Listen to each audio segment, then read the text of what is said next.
Assalomu alaykum hurmatli dasturchilar. Bugun sizlar bilan Kotlin dasturlash tilida ikki o'lchovli massivlar mavzusini boshlaymiz.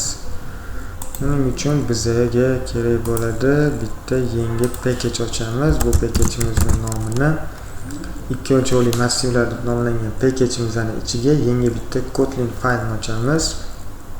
Bu faylimizning nomini ikki o'lchovli massiv deb ochamiz va undan oldingi hamma breakni yopamiz. Asosiy funksiyani yozamiz. Ikki o'lchovli massiv bu bizga matematika orqali yaxshi tanish bo'lgan matritsa. O'sha orqali misol keltirishimiz osonroq. Bu matritsani misol uchun 3 ga 3 matritsani olaylik. Uni elementlari qanaqa ko'rinishda bo'ladi? Misol uchun 1 2 3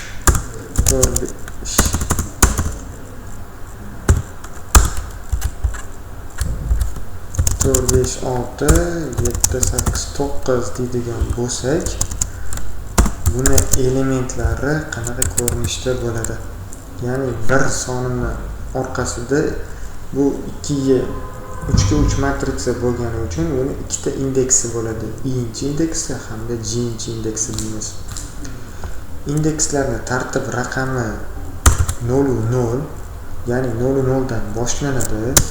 Keyingisi 0 1 0 2 va hokazo. Bu qator mana birinchi qatorimiz 0 birinchi indeksi. Ya'ni mana bu indeksi I indeks deyiladi, mana ikkinchi berilgani J indeks deyiladi. Ya'ni birinchi qatorda I indeksi 0 0 0 0 ketadi oxirigacha nechta bo'lsa. Keyingi qatorga o'tadi. Uje J I indeks bittaga oshadi. 1 0 1 1 1 2 va hokazo. Biz hozir shunchaki 3 ga 3 matritsa misolida qo'yamiz. Ya'ni mana i-chi indeksi bittaga oshdi, bu 1 bo'ladi. Keyingisida ham 1 bo'ladi, undan keyingisida ham 1 bo'ladi. 1 3 1 4 ketaveradi, lekin J oshib boradi, i birligicha turadi. Bundan oldingi qatorda ham xuddi shunaqa i nolligicha turaveradi. J ning qiymati elementlar ortgan sari massiv elementlar ortgan sari J ning qiymati bittaga ortib boraveradi. Buni o'chirib tashlaymiz, chunki biz hozir 3 ga 3 uchun ko'ryapmiz. Keyingisi esa 2 dan boshlanadi. 2 0 2 1 2 2 va hokazo 2 3 2 4 ketaveradi bu ham nechta bo'lsa elementlar. Ya'ni bu yerda ham xuddi shunaqa i ning elementi i bittaga oshdi, 2 bo'ldi. J ning qiymati har elementda bittaga oshib ketyapti. I o'zgarmayapti. 2 0 2 1 2 2 i ning qiymati 2 ligicha turibdi. Buni kommentariyaga olib qo'yamiz. Endi xuddi shuni qanaqa qilib Kotlin dasturlash tilida e'lon qilamiz. Buning uchun bizga wow n degan bitta o'zgaruvchi kerak bo'ladi. Scanner funksiyasini yozib olamiz oldin.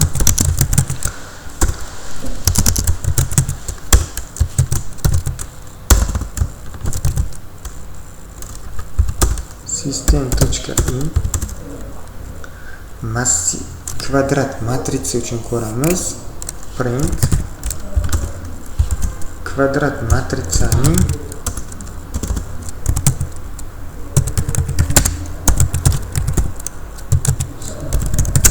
o'lchamini kiriting.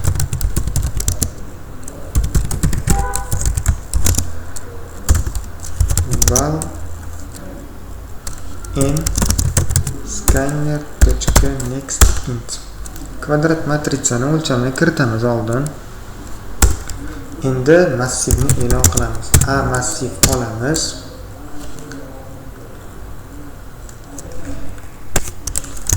Ten array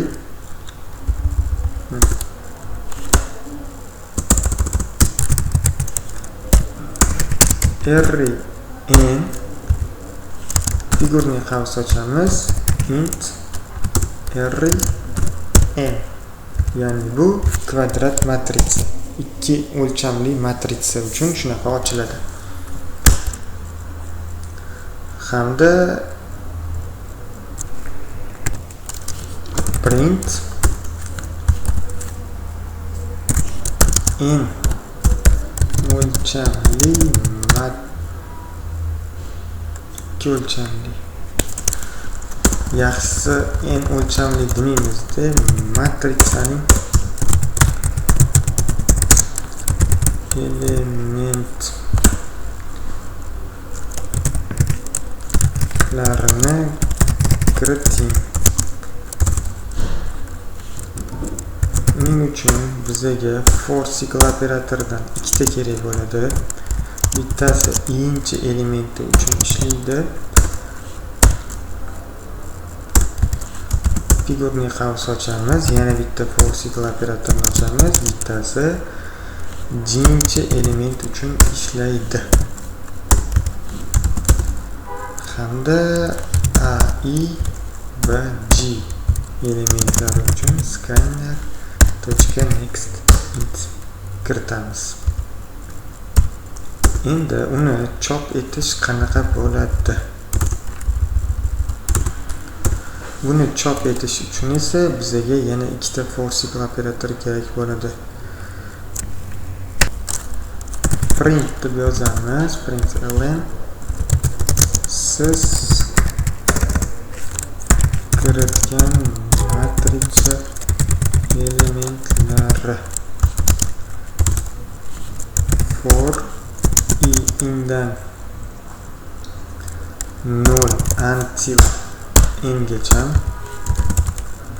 for g indan 0 until n gacha.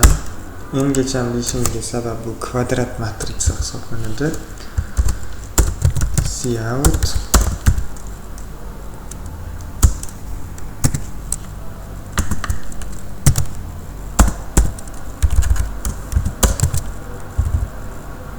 a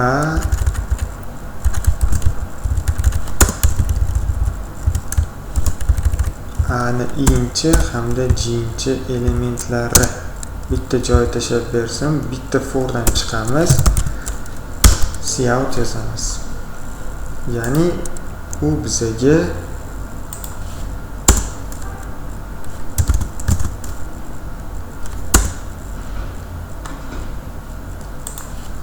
quyidagicha ko'rinishda, mana xuddi shunaqa ko'rinishda chiqazib berishi uchun dasturni ishga tushiramiz hamda klaviaturadan matrisaning o'lchamini kiritamiz. Matrisaning o'lchamini 2 deymiz. 2 ga 2 kvadrat matrica. Matrica elementlarini kiriting. 1 2 3 4 misol uchun. Siz kiritgan matrica elementlari 1 2 3 4. Mana biz hozir 2 ga 2 kiritdik. Mana shu qismi 1 2 3 4, ya'ni kvadrat matrica hozir shuning uchun ishlayapti. Endi xuddi shu ko'rinishda 3 ga 3 matrica kiritishimiz kerak. Uning uchun mana 3 ta ustuni 3 ta satri bo'lgani 3 ga 3 matrica deyiladi. 2 ta ustuni 2 ta satri bo'lgani esa 2 ga 2 matrica deyiladi. Ya'ni nechiga necha matrica deyilishiga sabab nechta ustun va nechta satri bo'lsa, o'shancha o'lchamli matrica deyiladi. Endi dasturni qaytadan ishga tushiramiz va 3 sonini kiritib 3 ga 3 matrica kiritamiz. Matrisaning elementlarini kiritamiz. Endi 1 2 3 4 5 6 8 9. Mana biza kiritgan matrisaning elementlari quyidagi ko'rinishda chop etib beradi dastur bizga. Quyidagi ko'rinishda chiqazib beradi. Shu bilan bugungi darsimiz o'z nihoyasiga yetdi. Keyingi darslarimizda ikki o'lchovli matrisaga oid, ikki o'lchovli massivlarga oid turli xil misollar, turli xil masalalar ko'rib chiqamiz.